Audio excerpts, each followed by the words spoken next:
Well, I'm sure you were all excited by the Academy Awards, and neither was I. Who, oh who, you weren't asking yourself, is going to win this coveted piece of dross? Will it be Black Klansman, or Black Panther, or Black piano player, or gay singer, or lesbian queen, or evil Republican, or Latina maid? Or maybe even the white people in love. And I wonder how they chose those movies out of all the movies that were made last year. And how could you not lay aside the humdrum chores of your boring, ordinary life in order to tune in and watch all those beautiful, rhinestone-souled moral nonentities take time off from cheating on their spouses and abusing their personal assistants in order to come on stage in an orgy of self-congratulation and trash your values and insult your political choices? What, after all, could be more fun than being scolded for bitterly clinging to your patriotism and religion, when instead you could be as glamorous and beautiful as some coked-up fraud who can't understand why all the money and fame in the world has left her even more empty and miserable than she was when she slept with that toad of a producer to get her very first starring role? And wasn't it inspiring to see such idols of the silver screen as What's-His-Name and Somebody sporting colored ribbons representing their commitment to never again allowing MAGA hat-wearing bigots like you just stand by and let powerful moguls rape starlets while everyone in Hollywood knew, or powerful directors like Roman Polanski rape little girls and then win Oscars anyway, or other powerful directors rape underage boys and then get nominated for Oscars? What kind of Trump-supporting louts were you to let that happen? And in the end, wasn't it great to see the award go to whatever movie it went to while I was playing Diablo 3 and not paying any attention? Because this was Hollywood's biggest night, and so they can stick it where the sun don't shine. Trigger warning, I'm Andrew Klavan, and this is The Andrew Klavan Show. I feel hunky-dunky, life is tickety-boo. Birds are winging, also singing hunky-dunky-doo. Ship-shaped, ipsy-topsy, the world is zippity-zing. It's a wonderful day, hurrah, hooray! It makes me want to sing. Oh, hurrah, hooray! Oh, hooray, hurrah! Speaking of the Oscars, did anyone else besides me notice how every single movie nominated was about old stuff? Green Book, the winner, took place in 1962. Black Klansman, which Spike Lee thought should be the winner for some reason, took place in the 1970s. Bohemian Rhapsody, also the 70s into the 80s. Likewise, Roma. Black Panther is based on a comic book from the 1960s. A Star is Born is a remake of a film from 1937. The Favorite is about the 18th century, for crying out loud. Only Vice, a hate-filled left-wing fantasy that reveals what Republicans are really like in the minds of a socialist and nowhere else, deals with anything contemporary at all, though it is a biopic about a guy born in the 40s. But it's not just the sources of the film, it's the values and issues in the movies. Because movies are made by progressives, no conservatives allowed, and if there's one thing progressives are, it's regressive. Their socialism is a debunked relic of the 1930s, their intersectionalism extends the racist attitudes of the 1950s into the present, and their commitment to sexual license is a throwback to the 1920s, if not to downright primitive times. It's kind of ironic that the only people speaking seriously about the future are conservatives. But that's Hollywood, and that's America. And we'll talk more about that. But first, let us talk about calming comfort. These are these weighted blankets. They're specially weighted so that it feels like you're being embraced. It feels like an embrace. It's like a security blanket for adults. I've tried it. I keep it on my bed. I actually put it on to try it out so I could recommend it or not. And I liked it so much, I actually have kept it on my bed because it really does help you sleep better. It makes you feel comfortable and just, I don't know, it just has a very funny effect on it. It's got exactly the right amount of weight to help relax your body and it's designed to promote a sense of calmness and relaxation for a more restful sleep. Now, obviously, I don't sleep, so I just feel comfortable as I'm lying awake. Calming Comfort weighted blanket comes with a 90-day anxiety-free, stress-free, best night's sleep of your life guarantee from Sharper Image. Right now, just for our listeners, you can go to calmingcomfortblanket.com. Use promo code Andrew at checkout to receive 15% off the displayed price. Again, that's calmingcomfortblanket.com, promo code Andrew. And because you can't put a price on a great night's sleep, go online now at calmingcomfortblanket.com and use promo code Andrew for your special discount today. So, by the way, before I want to go on, I just want to take care of one piece of business here. Last week, I was quoting, I had a video of a commentator, a a commentator named Camille Foster, and he was talking about the Jussie Smollett incident, and he was talking about how the press had jumped the gun and how their value, they go with anything that fits in with their leftist values. And he made a comment that I quoted, that all Trump supporters are racist. He very, very graciously pointed out to me on Twitter that he was, in fact, being sarcastic. And I went back and looked at it, and he was right. Camille Foster was being sarcastic. So I hit him on that, which I should not have done. And I really regret it, because he was everything else he was saying was incredibly intelligent. And that, obviously, when he said, oh, all Trump supporters are racist, he was kidding around. So just in case anybody remembers that I said that, it was a mistake. It was my mistake. Okay, so I watched all the movies to get ready, because we're doing the Daily Wire backstage tonight, and we'll be talking about the Oscars and everything, and Daily Wire God King Jeremy Boring and Ben Shapiro and that other guy, Knowles. And I will be there, and we'll be talking about the culture in Hollywood and all the embarrassing hilarity of leftist millionaires celebrating themselves and melting down over Donald Trump. And Daily Wire subscribers will get to ask questions, so make sure to go to dailywire.com and subscribe for a lousy $10 a month or $100 for the year. So I watched all the movies except for Roma. Roma was so boring that I couldn't even get past the O in the title. I would say, I'll watch Roma, and then I was asleep. So I never watched Roma. But, you know, all these movies, they have a lot of talent. And in A Star is Born, one of the themes of A Star is Born is it's not enough to have talent, you have to have something to say. And none of the movies, with the exception of The Favorite, which I thought was a pretty decent film, none of them had anything to say that was new. I mean, Green Book, it's a very likable film. It's got two excellent performances in it. This guy, Ali, is a terrific actor, and of course, Viggo Mortensen's a terrific actor. None of this is a hit on the talent of these people. I mean, so many of these, you know, to make it in Hollywood, you have to be talented, not just talented, but also lucky. Green Book is a really, enjoyable, watchable little movie. It's not a great movie by any stretch of the imagination, but the message is basically that we should be nice to black people and gay people. I mean, is there anybody left? Is there anybody left really that needs to hear this message? I mean, it's touching, I guess, but is there anybody left who really needs to hear in America, who is going to hear the message, who needs to hear the message that we can all get along and we shouldn't be racist? It's just kind of old. Black Klansman, it's another cute little watchable film. I enjoyed it. It's not a bad film. All the actors are great. But in the end, he tells us that, we're still in this problem. There's still this problem. We still have the problem of the 60s and 70s because Donald Trump is the Ku Klux Klan. I mean, come on. I mean, give me a break. Give me a break. I mean, we can't accept that the Klan is basically gone, that the white supremacists are now way, way, way outsiders, that, when they call a national meeting of white supremacists, 20 people show up. I mean, is that really, it's fine to tell old stories. I'm not saying we shouldn't tell old stories, but they're all old stories and all the values are old.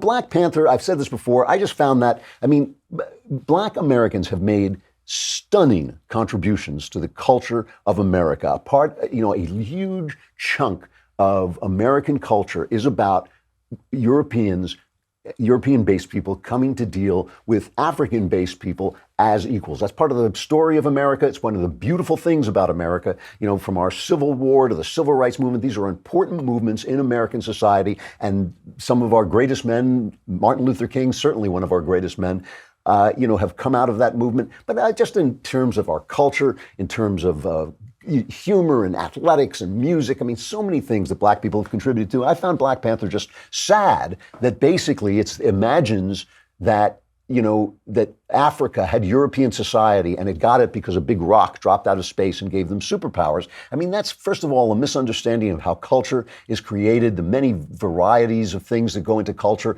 Way, way, way beyond just race. I don't even know if race plays a part. I guess it does. I guess it gives a flavor to things. But, Africa, had bad governance. It had all kinds of things that kept them from using their natural resources. And maybe it's just the weather. We don't know what causes culture to arise when it does. But black people have nothing to be ashamed of, and they have nothing to say to themselves, oh, we should have had that culture. It's kind of like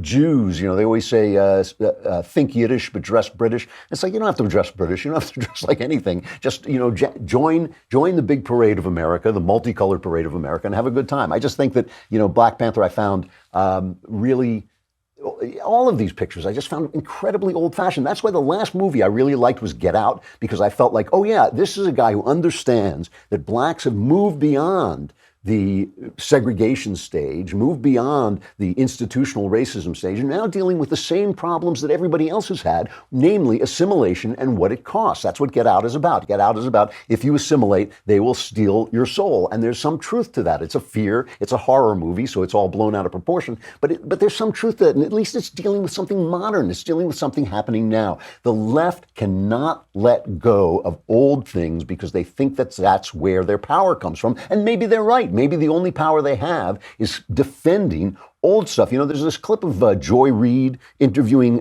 Kamala Harris. And Joy Reid, have I got that right? Is it Joy Reid? I think it is. And she says, yeah.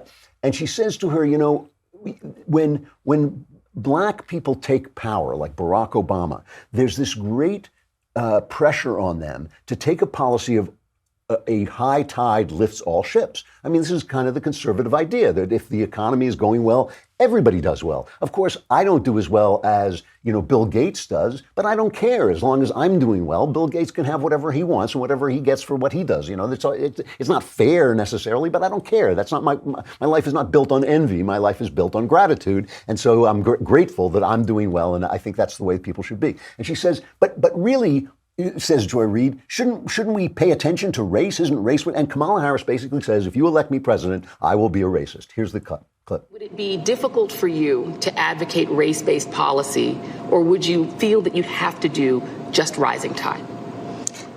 Look, here's how I feel about this. And I want to talk about the issue of identity politics, Joy. Mm-hmm. I gave a speech about this at Netroots last year. Yep. So you know, this term identity politics, people will use that term. It's like people used to talk about the race card. Right. And they'll bring this term up when you talk about issues that are about race, about sexual orientation, about religion. They'll bring it up when we're talking about civil rights issues as a way to marginalize the issue, as a way to, frankly, try to silence you or shut you up. And we need to call that what it is, which is to try and divert away from a conversation that needs to happen in America.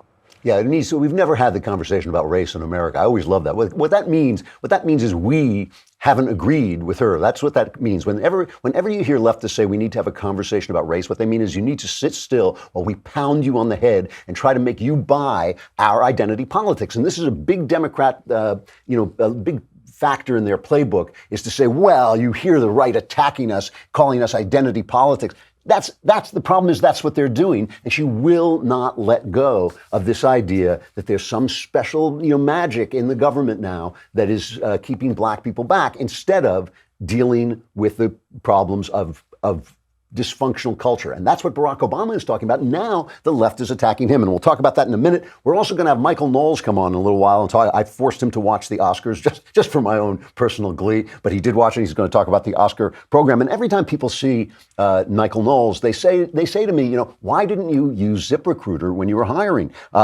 Because we don't just hire some guy like Knowles because he walks in off the street and says, please hire me. No, ZipRecruiter sends your job to over 100 of the web's leading job boards, and they don't stop there. With their powerful matching technology, ZipRecruiter scans thousands of resumes to find people with the right experience and invite them to apply to your job. As applications come in, ZipRecruiter analyzes each one and spotlights the top candidates so you never miss a great match. ZipRecruiter is so effective that 80% of employers who post on ZipRecruiter get a quality candidate through the site within the first day.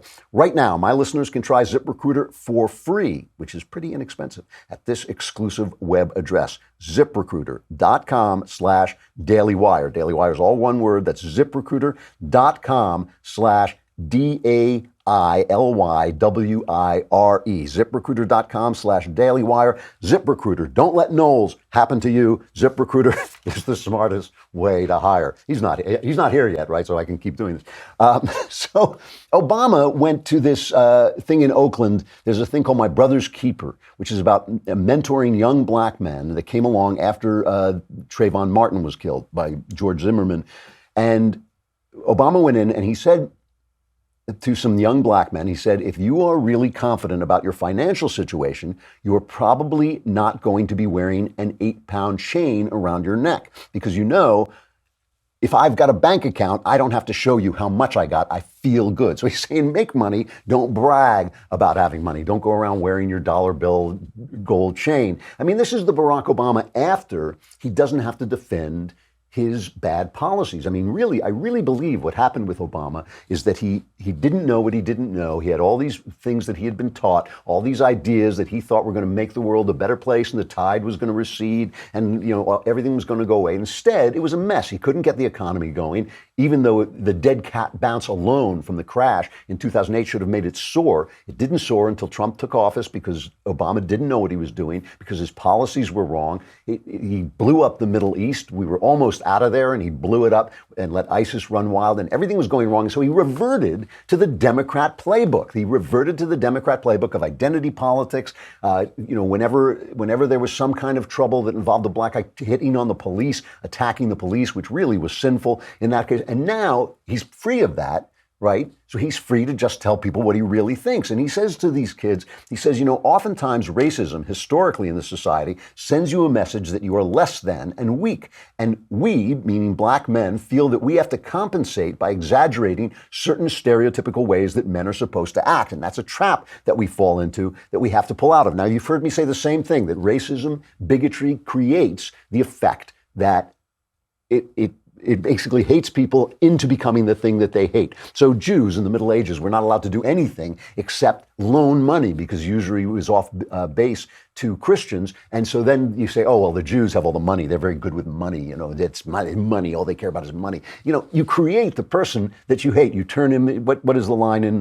Merchant of Venice? He said, you call me a dog, now beware my fangs. And that's what happens. It transforms people. So the left goes after Obama. And where do we find the left? Of course, we find it at the New York Times, a former newspaper on Knucklehead Row. Oh, hey, hey, oh, hey, ho, let's go waltzing down to Knucklehead Row. So we get from Dereka Purnell, a Harvard-trained lawyer and a black person, why does Obama scold black boys? The former president still can't see the beautiful and complex range of black culture. So some guy with his shirt open wearing gold chains about how rich he is, this is the beautiful, complex black culture, really. He says his comments disappointed me, because the comments I was just reading, his comments disappointed me because they're part of problematic practices, like calling out black children for having ghetto names or wearing Air Jordans. Such remarks by Mr. Obama reflect his administration's failure, and to an extent that of my brother's keeper, to tackle the systemic inequality that shapes black people's lives in America. Why didn't you stick with the black racial program, and why did you just try and have there be a high tide that lifts all boats? Yet Michelle's husband, she goes on, as he introduced himself at the town hall, uses my brother's keeper to change life outcomes for boys of colors, but its solution to financial insecurity and the racist violence that led to Trayvon's murder, which is literally not true, are the same. Community mentorship, that's their solution. This pales in comparison to reparations or any major social or legislative intervention that justice requires. Now, reparations, the idea that people who did nothing to you should pay you back for things that didn't happen to you, it's like, here in Los Angeles, we have the tar pits. They're tar pits, and prehistoric beasts like mastodons fell into the tar pits, couldn't get out, were sucked down, and now they're fossils. That's what this is. Reparations, the idea of white privilege, which is simply the idea of envy. It's not about what I have, what I should be grateful for. It's about what that guy has that he shouldn't have. Reparations is the idea that the past never goes away, that I have to be paid back for the past, even though it didn't happen to me, that I have to punish people who did that, even though the only relationship between them and the people who did it is the color of their skin, so it's racist. It's this old idea, and it's a tar pit. It is keeping people, look, Believe me, I am not preaching to black people on how to be black. I'm preaching to Americans on how to be American, because that is the thing. The movie Get Out gets it right. It's that the time has come when you have to deal with the problems of assimilation, which all of us have to deal with. And there are true problems and there are true costs, but they do not want to let it go. They will not let it go. And I'm not just talking about race. I'm talking about all of the left's grievances, all the things that they feel happened in the past. Instead of celebrating where they are now, they've got to hold on. They've got to hold on because it makes them important. It makes them, revolutionaries and rebels and brave people. And they can especially be brave people. They can especially be brave people because there's no cost, because the problem is gone. Nobody's going to set a dog on a person for saying black people should be treated fairly. Those days are done. Those days are done. And thank God they're done. And so it's heroism without price. It's unreal heroism. It's like the right-wing people who write to me and say, here's my ideas. Could you say it on your show, because I don't want to pay the penalty. And I think, I don't want to pay the penalty either. But we pay penalties for saying things. I'm not getting dogs sent after me. The penalties I pay are minor career things that I just have to deal with, which is fine, but there is no telling the truth without the price and without paying a price. And there is no speaking up without paying a price. And the price for racism in this country has been paid. It's been paid by people who came before you. It's your turn to celebrate and contribute and assimilate insofar as you can. They're doing it to Michelle Obama, too. It's the same thing, Knucklehead Row. Why do black people still feel we have to retain white empathy at the expense of being truly empathetic to ourselves? It's not white empathy. It's joining in the society. And again, it's not just racism, it's socialism too. Back in the 1930s, after the crash, socialism, I can understand how people got sucked into socialism. They were told, first of all, that the crash was caused by unfettered capitalism. That wasn't true. It was caused by the government's poor handling of the monetary system. That's what it was really caused by. It was not caused by just unfettered, rich people, but it's easy to hate the rich when things go wrong. When you're poor, it's easy to hate the rich. But they cling to it. And these ideas, Bernie Sanders is like a throwback. The guy reminds me of some 1930s radical. In 1988, here's an amazing thing. In 1988, Bernie Sanders went to the USSR and came back to tell people, how great it is. Okay? Now just remember, think of that date for a minute. 1988. Here he is. I think it's also fair to point out that when we were in Moscow, for example, I think most of the people here also were extremely impressed by their public transportation system. The stations themselves were absolutely beautiful, including many works of art, chandeliers that were beautiful. It was a very, very effective system. Also, I was impressed by the youth programs that they have, their palaces of culture for the young people, a whole variety of programs for young people, and cultural programs which go far beyond what we do in this country. We went to a theater in Yaroslavl, which was absolutely beautiful, had 3 separate stages where cultural programs are put on by professional actors and actresses, including a puppeteer area. And the cost, the highest price of a ticket that you can get, was the equivalent of $1.50. This is 1988. This is 3 years before the Soviet Union collapses in poverty and disarray. Mike Durant tweeted that out. My pal Mike Durant from the think tank Hoover Institute, I think. He tweeted out saying he was there in 1988 and the place was falling apart. But Sanders is clinging to this. He talks about Cuba and how wonderful Castro is. Now it's the Cubans who are running Venezuela now. When you look at what's happening in Venezuela, Maduro is the front man, but the thugs who are keeping him in power and the thugs who helped him get to power and secure power are all from Havana. They are all the Cubans. It's the Castro regime spreading the communism from Cuba. And you see what it's done. You see that the people are hungry. They're starving, they're rioting, Maduro is shooting at them.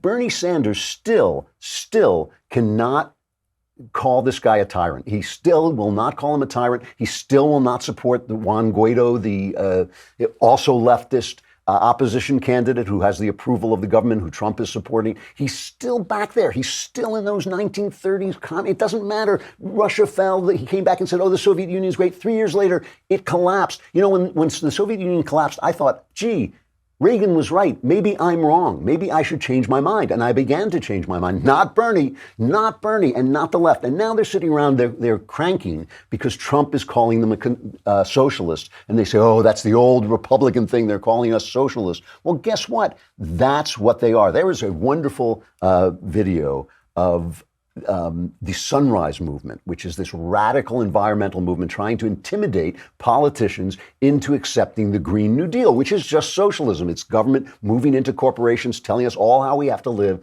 And they went into Dianne Feinstein, who's what, like 80 at this point, who's got enough trouble. They send in children, and the children demand the Green New Deal. And Dianne Feinstein told them to pound sand. Listen. Are trying to ask you to vote yes on the Green New Deal. Please. Okay, I'll tell you what. We have our own Green New Deal. Some scientists have said that we have 12 years to turn this around. Well, it's not going to get turned around in 10 years. What we can do, Senator, if this doesn't get turned around in 10 years, you're looking at the faces of the people who are going to be living with these consequences. The government is supposed to be for the people and by the people and all you know for the what's people. interesting about this group is I've been doing this for 30 years. I know what I'm doing. You come in here and you say it has to be my way or the highway. I don't respond to that. I've gotten elected. I just ran. I was elected by almost 1 million vote plurality. And I know what I'm doing. So, you know, maybe people should listen a little bit. So that didn't work, even on Dianne Feinstein, a fairly left-wing senator. So they sent in another kid. You give me $1 to put in my bank. I'll give you $1 to put in your bank if you'll sing me a song. Give me the $1, thanks. You're more than 5. Go and get out of here. You wouldn't even sing for the buck. I mean, come on. So that didn't work. So finally, they sent in the most whiny, most ill-educated, most empty-headed child they could find. This is cut number 5. Our planet is going to face disaster if we don't turn this ship around. And so it's basically like there's scientific consensus that the lives of children are going to be very difficult. And it does lead, I think, young people to have a legitimate question. You know, is it okay to still have children? And I mean, not just financially, because people are graduating with $20, $30, $100,000 worth of student loan debt, and so they can't even afford to have kids in a house, but also just this basic moral question, like, what do we do? And even if you don't have kids, there are still children here in the world, and we have a moral obligation to them to leave a better world for them. And this idea that if we just, you know, I've been working on this for X amount of years, it's like not good enough. You know, so you shouldn't have children, you know, and we really, if we're all going to die unless we go socialist. I mean, it's an amazing, amazing thing that because she doesn't know anything, because she knows no history, because she knows no economics, because she knows nothing about American values or the Constitution, she is stuck. She is stuck back there with Bernie Sanders, her mentor and friend.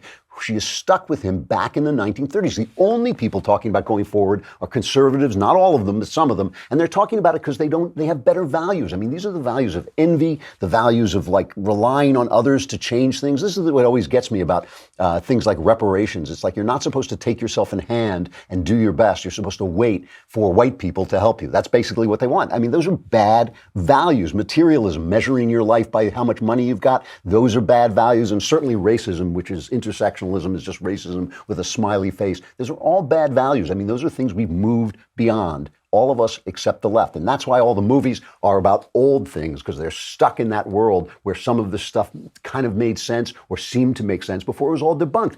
So, speaking of the movies, we're going to speak to Monsieur Michael Knowles. We now call him that because I don't know, why do we call I just made that up, I'm sorry. But he'll be right with us, but we got to say goodbye to YouTube and Facebook. Come to dailywire.com and subscribe, and then you can be with us backstage and ask questions as we talk about the culture and the Oscars.